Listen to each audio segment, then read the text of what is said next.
Assalamualaikum warahmatullahi wabarakatuh. Kembali lagi di channel Nasihat Kehidupan Misteri. Pada video kali ini saya akan membahas tentang pemimpin Indonesia yang memiliki hubungan batin dengan Nyi Roro Kidul. Memisahkan klinik dan hal mistis dari Indonesia, sepertinya hal itu akan sulit sekali. Karena bukan hanya hal-hal sepele, panggung politik terkadang juga dihubung-hubungkan dengan mitos dan alam gaib.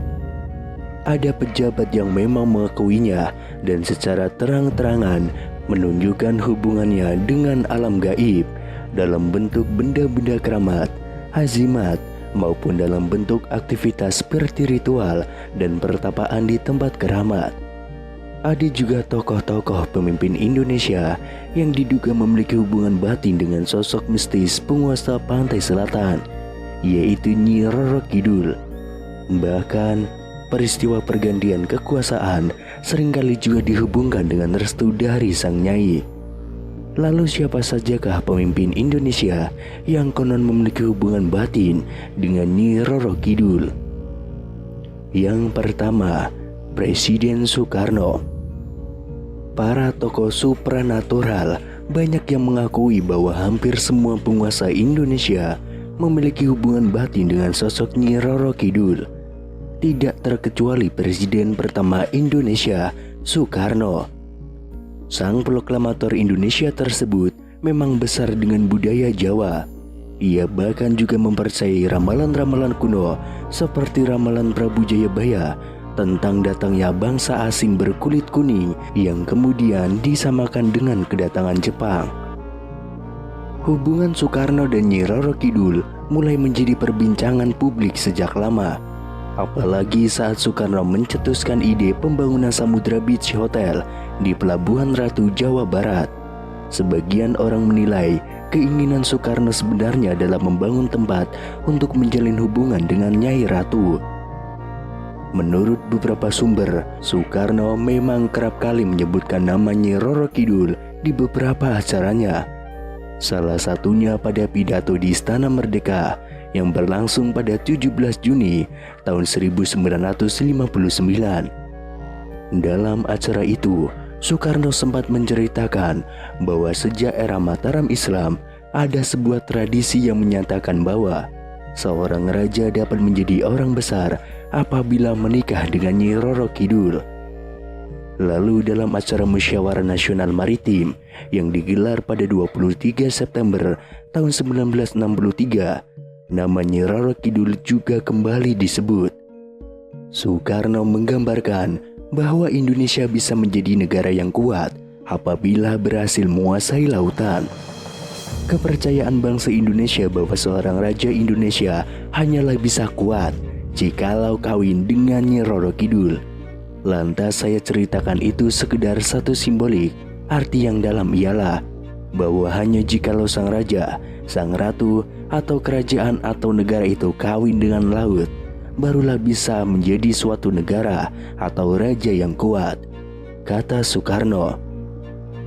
Perkataan-perkataan Soekarno ini pun membuat masyarakat menduga bahwa Soekarno telah melangsungkan pernikahan gaib dengan Nyi Roro Kidul. Dugaan masyarakat semakin mencuat setelah Soekarno mendirikan sebuah istana presiden di Sukabumi di bibir pantai Citepus, Jawa Barat pada tahun 1960. Istana presiden ini dinamai Pesanggerahan Tenjo Resmi. Selain itu, Soekarno juga membangun sebuah hotel yang lokasinya tidak jauh dari Pesanggerahan Tenjo Resmi. Hotel ini dikabarkan sebagai gerbang kerajaan sang ratu. Menurut kabar yang beredar, Soekarno kerap kali mengunjungi Nyi Roro Kidul di kamar Hotel 308 hotel tersebut. Itulah mengapa Soekarno dipercaya pernah menikah dengan Nyi Roro Kidul. Berdasarkan mitos yang berkembang, rupanya bukan Soekarno saja yang dikabarkan pernah menikah dengan Nyi Roro Kidul. Yang kedua adalah Soeharto. Soeharto tidak bisa dilepaskan dari nilai-nilai filosofis budaya Jawa. Ia begitu kokoh memegang tradisi budaya Jawa. Banyak orang-orang di dekatnya yang mengatakan aktivitas spiritual seperti semedi dan puasa adalah hal yang biasa bagi penguasa Orde Baru ini. Kekuasaannya yang langgeng selama puluhan tahun bagi masyarakat yang kental dengan kepercayaan dan adat Jawa pasti dihubung-hubungkan dengan keberadaan Nyi Roro Kidul. Nyi Roro Kidul juga dianggap sebagai simbol yang menjaga keseimbangan Nusantara. Sesuai dengan Soeharto yang sangat kental dengan filosofis budaya Jawa, khususnya untuk hal keserasian antara manusia dan alam semesta. Kemudian yang ketiga, Sultan Hamengkubuwono IX. Sebelum para presiden Indonesia, para raja Jawa juga konon memiliki hubungan batin dengan Nyi Roro Kidul. Demi melanggengkan kekuasaan, para raja Jawa harus bersedia menjalin hubungan dengan Nyi Roro Kidul. Mitos yang berkembang di masyarakat menjelaskan bahwa Nyi Roro Kidul sangat erat kaitannya dengan para pendiri Mataram. Konon, hubungan tersebut diteruskan pada para keturunannya hingga sampai saat ini. Salah satunya adalah Sultan Hamengkubuwono IX.